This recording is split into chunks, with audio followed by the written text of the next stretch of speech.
Discussing the issues and finding solutions to the challenges of our community. Institute for the Development of African American Youth Incorporated, IDAAY, Youth and Family Voices.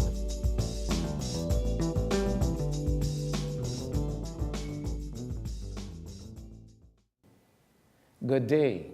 I am Archie Leacock, the Executive Director of Institute for the Development of African American Youth and the host of this program, Youth and Family Voices. Today we are going to have a really good conversation with one of our young men who is in our Young Fathers program. And I think you will really enjoy the conversation. Daniel, welcome. How you doing? Okay. So Daniel, tell us about you. How did you hear about Young Fathers United? It's a guy that goes here named Kevin, and he came to us, like me and my friends, we hang in the neighborhood, and he came to us and was like, it's something that we can do instead of sitting in the house and just chilling around the house. So he was like, it's something that we can go do as far as us being fathers. He told us about the Young Father program, so we came one day and signed up. Right, but when Kevin told you about the program, did you know him or you just knew him just from being on the block? I knew him from my friends. So it's like I knew him through previous friends. We talk, we speak to each other, but I really don't know him like that. Okay, so when he said, let's go to Young Fathers or there's something you can do, I mean, most young men don't want to do anything constructive, right? Or is that true? Yeah, that's true. So what was about the program that got you interested to say, okay, well, you know, I'll go down and see what it's all about?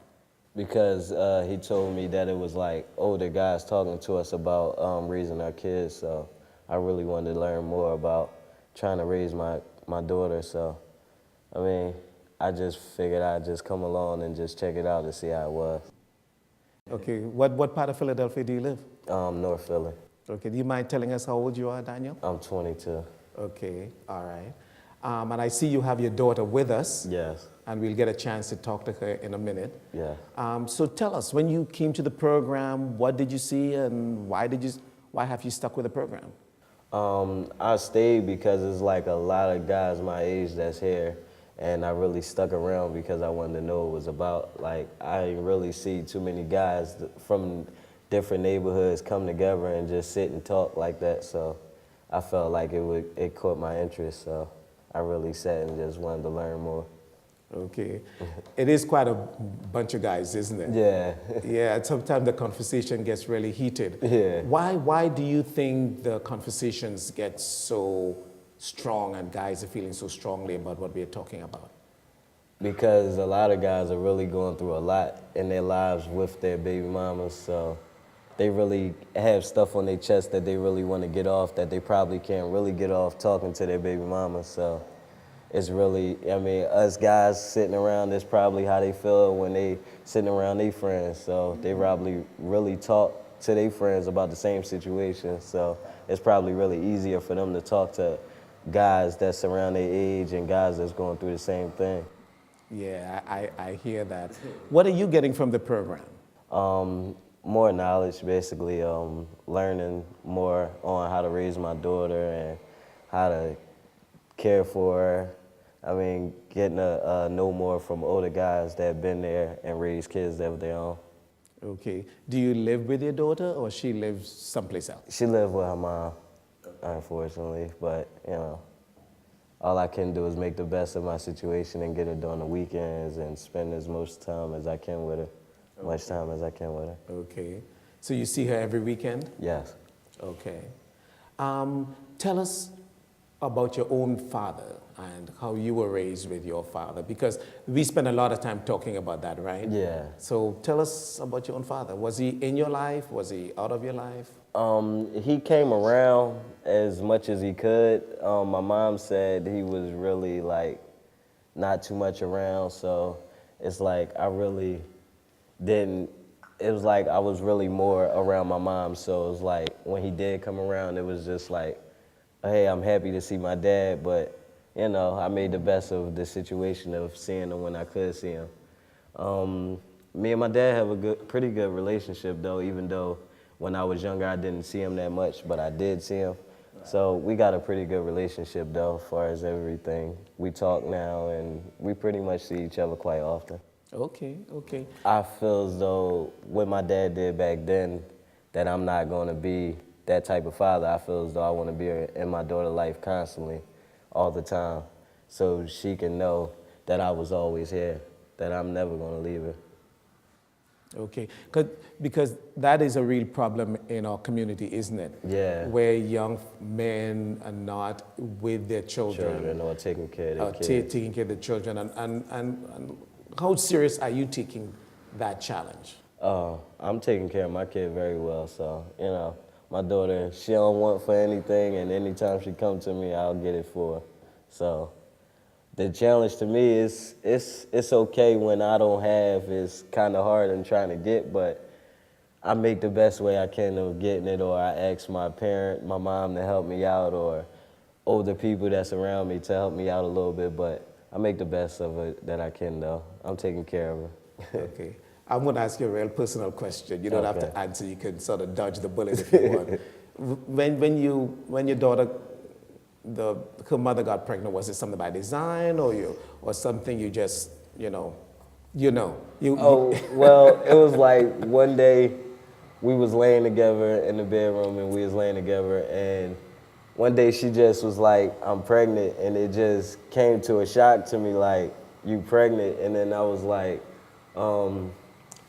well, my mom don't believe in abortions and I don't either, so pretty much we're gonna have to just do what we have to do as far as taking care of the kid. And my mom, when I told my mom, I didn't tell her right away. Right. Because I was like, I was a new dad, and I was kind of scared to tell my mom a little bit. So I just came out and told her one day that I was having a baby, and then she was just like, well, just do what you have to do as a man. And you know all the things that I taught you, just raise your kids. So, I mean, now I just go to my mom every time I'm stressing out about something, and I talk to my mom, because my mom is a person I could go to for a lot of guidance as far as anything. Great. That's great to hear, because black women are really shouldering a lot. Yeah, It's good to hear. my mom say, without black women, men wouldn't know what to do. I think they the foundation of everything, basically. That's right, Yeah. that's right. Okay, so what are some of the topics we have covered that you have found interesting? Baby fathers, on how they act with their baby moms around, or how they react to, do they have a good relationship with each other as far as raising their kid. Another topic was, how would you expect your kid to act when they're not around you? And another one was, do you spank your kid, or do you just talk to him? That type of thing. Okay, and this Wednesday we particularly talked about businesses, right? Yeah. And economic development. Yeah. You know, where are you with all of that? How did you respond to that topic this Wednesday? I was the one that brought up the selling the DVDs. That I know a guy that sold DVDs for a long time, and he's driving a Range Rover now. So he sold it for a long time and just sold DVDs and sold them, and he's driving a Escalator and a Range Rover right now. And then I was just seeing him, and I was like, how you manage to pay for that? And he was like, all I do is sell DVDs. And I just felt like, that was something that I can do to eventually be driving that Range Rover, or eventually be sitting in something nice and living in something nice. You know what I mean? I just felt like I wasn't one of them guys that want to go out there and sell drugs or anything.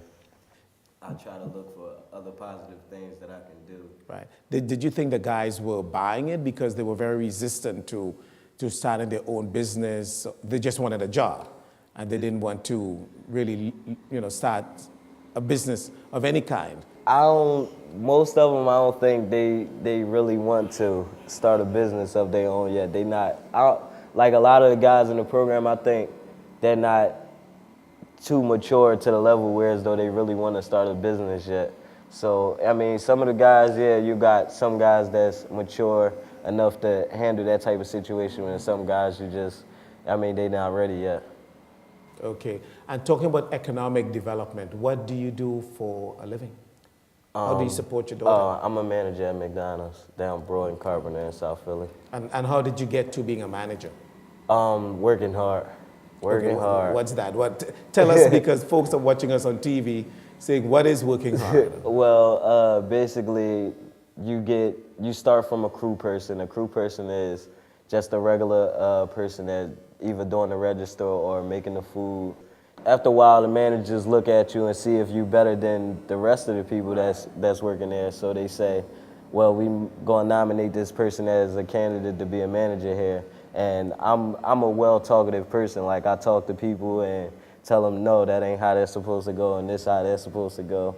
So they was like, that's manager material, we need that. So one day they was like, we're gonna give you a shirt and be a manager. And they trained me to be a manager, count the safe, the money, and how to put people in the system and take them out the system and stuff like that. So, you know. So where you're working now is where you started, or you have moved around to different McDonald's? I moved around to different McDonald's. Okay, so where you're working now, you have, as a manager, you weren't on the crew when you first started? Yeah, when I was on the crew when I first started there, yeah. Okay, how long have you been working at McDonald's? About 2-3 years now. Okay, because so many of our young people who come to us for job readiness and young fathers don't want to work for McDonald's. Why is that? What is it that they don't want to do, and why you are still at McDonald's now as a manager? See, a lot of guys nowadays that's my age think McDonald's is below their means, that they too good to work at a McDonald's or a fast food place. And see, me, money's money to me, so either way it's made, I'm gonna make it. So it's like it didn't really matter to me, as long as I'm getting a couple dollars to put in my pocket and take care of my daughter. Okay. Yeah. And what about working versus being on the block? I mean, we know that there are many of our young brothers who are doing well, going to college and have good jobs, but there are also a group of our young people who are not doing well. They're selling drugs on the corner, they're not in school, they don't have a job. What would you say to them to inspire them if they're hoping they are looking at us? What would you say to a young man who are on the corner? I would tell them to stop selling drugs, because all it's gonna do is either you're gonna end up in jail or dead, and your family gonna be sitting there without you wondering why he couldn't just go another way as far as getting a job and doing better and going to school. See, me, I didn't complete school, so, you know, I'm learning from my mistakes. If I could go back and complete school, I would. And my mom tell me all the time, all my brothers and sisters got their high school diplomas, that you need to go back and get your high school diploma. And one of my brothers, he got his high school diploma in jail, but still to this day, he regret that he went the route that he went and didn't just go the straight route instead of selling drugs and doing the things that he do. So, I mean, I would tell them to just get off the corner and do what you have to do as a man and handle your responsibilities, because that ain't the way to go. What was going on, Daniel, that allowed you not to finish your high school? What was going on at the time? At the time, I was seeing my baby's mom, and I was so caught up in being in love and skipping school and trying to get to her.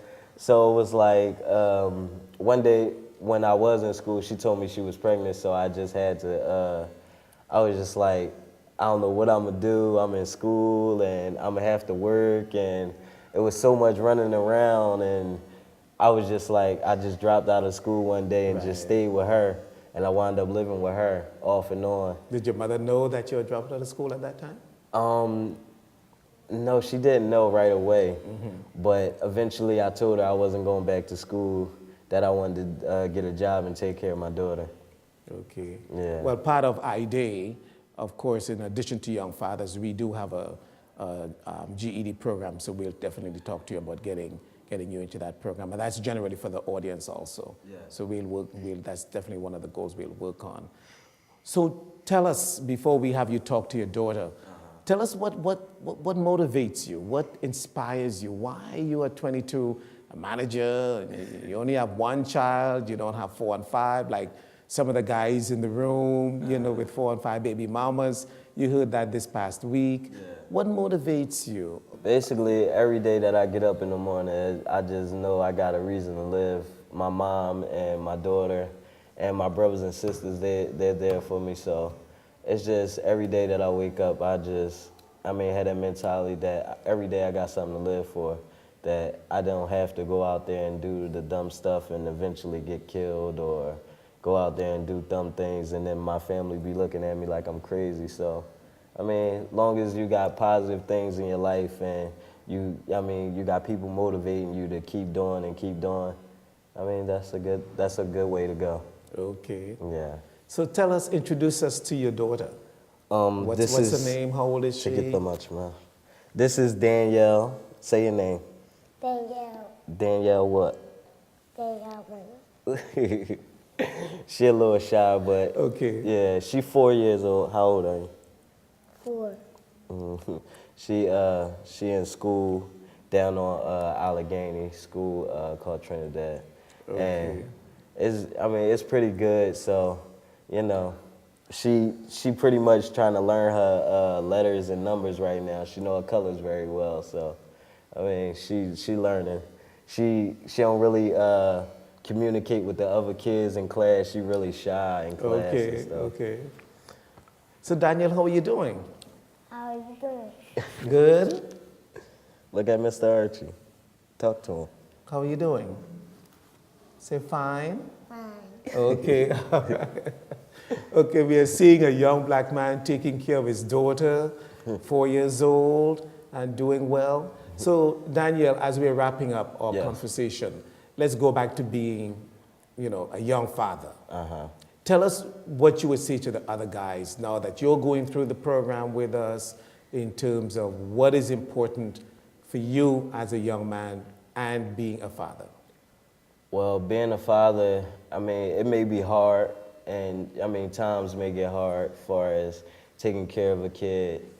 And all you gotta do is just bear with it. Don't let your baby moms get to you, because they can really get on your nerves when you really on the verge of just snapping out sometimes. So it's just really basically to just keep your cool and just do what you have to do as a man and just take care of your kids. And even if your baby mom is giving you a hard time, that's what court is there for, to go down there and get full custody and take care of your kids and do what you have to do as a man.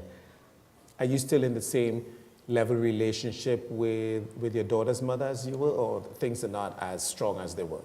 They not as strong, but we do what we have to do to take care of my daughter, though. So okay. Yeah, we really ain't on we the best of friends. Be careful what you say. She's gonna be watching this. We not the best of friends, but we make do with what we have, though. And we pretty much speak to each other all the time, and I see my baby moms all the time, though. Okay. Yeah. All right. Well, thank you so much, Danielle. I appreciate it. Let me say goodbye to your daughter. Say goodbye. Goodbye. Give me a shake hand. Bye-bye. Okay, thank you for coming. Institute for the Development of African American Youth, IDAAY, Youth and Families First. Institute for the Development of African American Youth Incorporated, known as IDAAY, is a nonprofit, community-based organization whose express purpose is to serve and empower youth at risk to lead successful, productive lives. IDAAY was founded in 1991, largely because of the challenges that we're facing, particularly urban African American young people. IDAAY currently runs programs throughout Philadelphia and Montgomery counties, and those programs really hit on the major issues that affect the African American community. Education in particular. Very poor schools, our young people are not prepared